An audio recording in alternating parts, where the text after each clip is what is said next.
السلام علیکم ورحمۃ اللہ وبرکاتہ۔ نحمدہ ونصلی علی رسولہ الکریم۔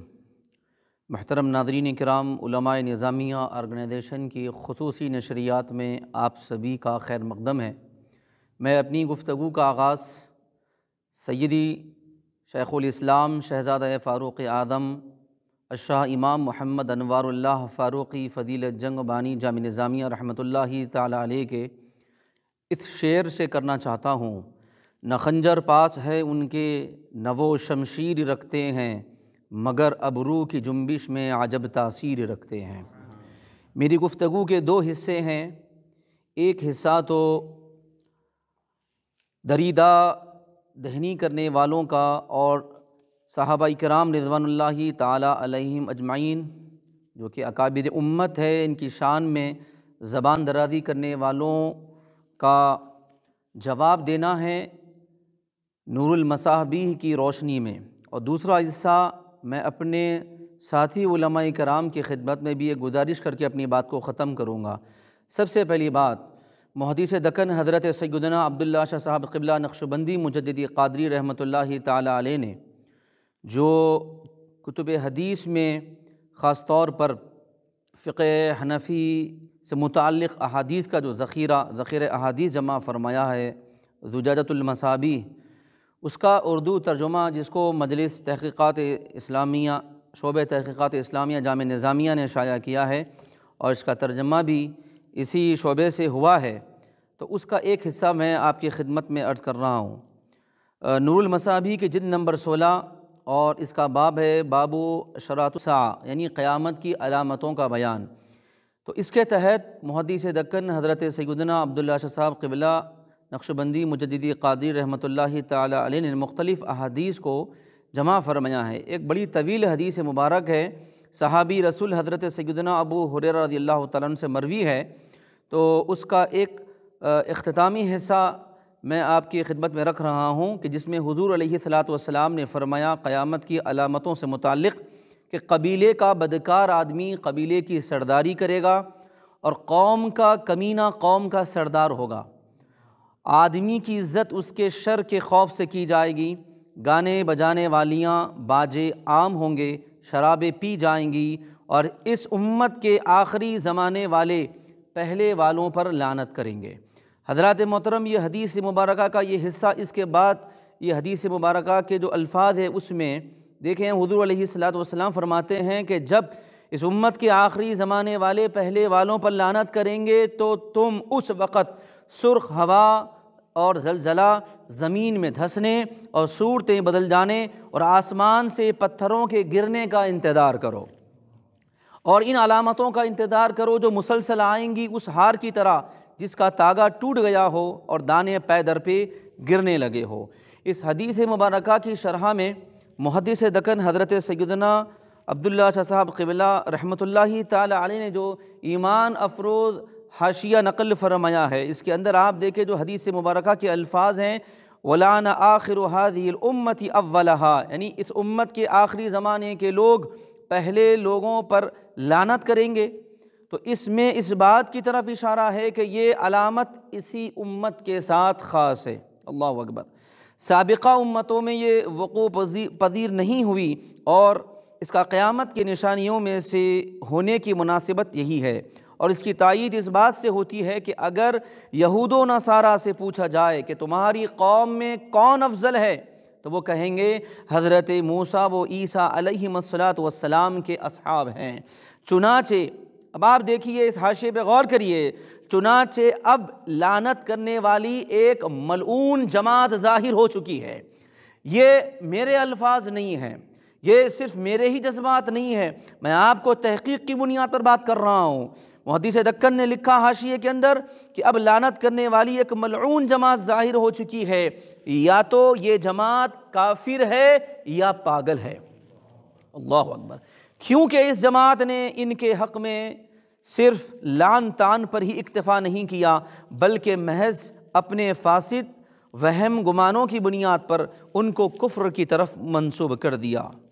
حالانکہ کتاب و سنت ان کے مناقب و فضائل سے بھرے ہوئے ہیں، اور یہ وہ بزرگ ہیں جنہوں نے دین کی جد و جہد میں اپنے نبی کی مدد کی، اللہ کی راہ میں جس طرح جہاد کرنا چاہیے جہاد کا حق ادا کیا، بلاد اسلام فتح کیے، احکام دین اور سید الانام صلی اللہ علیہ وسلم کے تمام علوم کی حفاظت کی، اور ان سے بڑے بڑے جلیل القدر علماء اور مشائخ کرام نے فیض حاصل کیا ہے۔ اور اللہ تبارک و تعالیٰ نے اپنی کتاب میں ہمیں یہ تعلیم فرمائی ہے کہ ہم ان کے حق میں یہ دعا کریں کہ ربنا اغفر لنا ولاخواننا الذین سبقونا بالایمان۔ اسی طرح ابن عساکر نے سیدنا علی کرم اللہ تعالی وجہہ الکریم سے مرفوعاً روایت کی ہے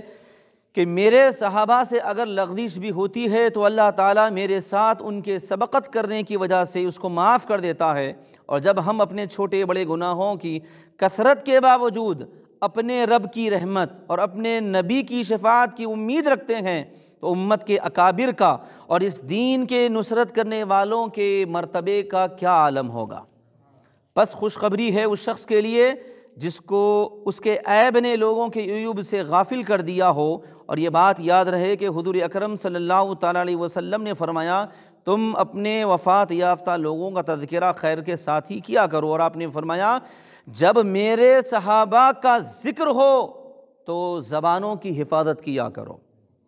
حاضرین محترم، ابن عساکر نے سیدنا جابر رضی اللہ تعالیٰ عنہ سے مرفوعاً روایت کی ہے سیدنا ابو بکر و سیدنا عمر رضی اللہ تعالیٰ عنہما سے محبت کرنا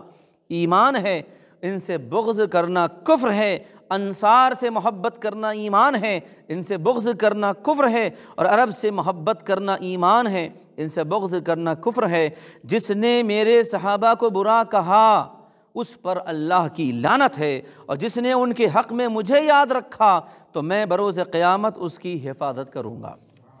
اللہ اکبر۔ حاضرین محترم، دیکھیے یہ حصہ ختم کرنے سے پہلے پھر ایک بار میں عرض کرنا چاہتا ہوں کہ جسے محدث دکن نے فرمایا کہ ایک جماعت، ملعون جماعت جو اب ظاہر ہو چکی ہے، جو صحابہ کی شان میں لعن طعن کرتی ہے، اور محدث دکن نے فرمایا کہ یا تو یہ جماعت کافر ہے یا تو یہ پاگل ہے۔ اللہ اکبر۔ آخر میں اپنے ساتھی علماء سے یہ درخواست کروں گا، بلکہ شیخ الاسلام بانی جامع نظامیہ رحمۃ اللہ تعالیٰ علیہ کا میں پیغام آپ کی خدمت میں رکھنا چاہتا ہوں۔ اگر کوئی بدبخت اپنی بدبختی میں مست ہو کر بکواس کر رہا ہے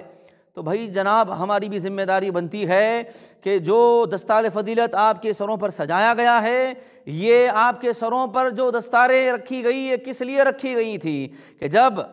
اہل بیت اور صحابہ اکرام رضوان اللہ تعالیٰ علیہ اجمعین پر اگر لعن طعن ہو، انگلیاں اٹھے، تو یہ آپ کی ذمہ داری ہے کہ آپ ان ہستیوں کا دفاع کریں۔ شیخ الاسلام بانی جامع نظامیہ رحمۃ اللہ تعالیٰ علیہ مقاصد الاسلام جلد نمبر 4 صفحہ نمبر 90 میں آپ لکھتے ہیں کہ دیکھیے جنگ کے موقع میں جا کر شہید ہو جانا کوئی آسان بات نہیں، مگر جن لوگوں نے باوجود اقرار شرکت کے بمقتضائے بشریت اس سے پہلو تہی کی، ان کو کیسی زجر اور توبیخ ہو رہی ہے، یہاں تک تو ہوا کہ ان کے اعمال حبد کر دیے گئے۔ ابھی حضرات غور فرمائیں کہ جب دینی مدارس میں علوم اسلامیہ کی تحصیل کے لیے گئے اور مخالفین اسلام کے مقابلے کا سامان اور آلات فراہم کر لیا تو گویا یہ وعدہ کیا کہ ہم ان کے مقابلے میں پیٹھ نہ پھیریں گے، پھر اگر ان کے چند توہین آمیز کلمات کی بھی برداشت نہ کر کے ان کے مقابلے سے پیٹھ پھیر دے تو کیا اس کی باس پرس نہ ہوگی؟ میں تمام دیکھنے والے ناظرین بالخصوص تمام فارغین جامعہ نظامیہ سے کہتا ہوں کہ سیدی شیخ الاسلام بانی جامع نظامیہ رحمۃ اللہ تعالیٰ علیہ کے یہ تحریر کو دیکھیں جس میں شیخ الاسلام نے کہا کہ ان کے مقابلے سے پیٹھ پھیر دیں تو کیا اس کی باس پرس نہ ہوگی؟ باوجود آلات و اسباب مناظرہ جمع کرنے کے شیخ الاسلام نے لکھا یہ سب کچھ انتظام کرنے کے بعد کیوں جبن اور بزدلی اختیار کی؟ اللہ اکبر۔ حضرات محترم، ہر فرزندان جامعہ نظامیہ کا یہ فریضہ بنتا ہے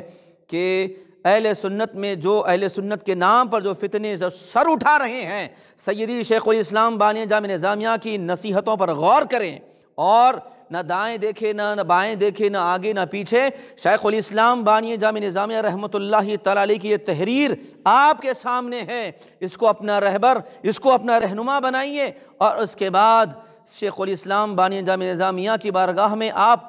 اپنا معروضہ پیش کر کے آپ حق کی سربلندی کے لیے میدان عمل میں آئیں، تاکہ یہ جو زبان درازی کرنے والے ہیں ان کی گرفت ہو سکے اور ان کی بکواسیں ختم ہو سکے۔ رب کریم سے دعا ہے مولا تبارک و تعالی ہم سب کو سیدی شیخ الاسلام بانی جامع نظامیہ رحمۃ اللہ تعالیٰ علیہ کے مسلک اور منہج کے مطابق دین کی خدمت کرنے، اور تمام دشمنان اسلام، دشمنان اہل بیت اور بالخصوص دشمنان صحابہ کا ہم کو رد بلیغ کرنے کی توفیق اور سعادت عطا فرمائے۔ وآخر دعوانا الحمد للہ رب العالمین۔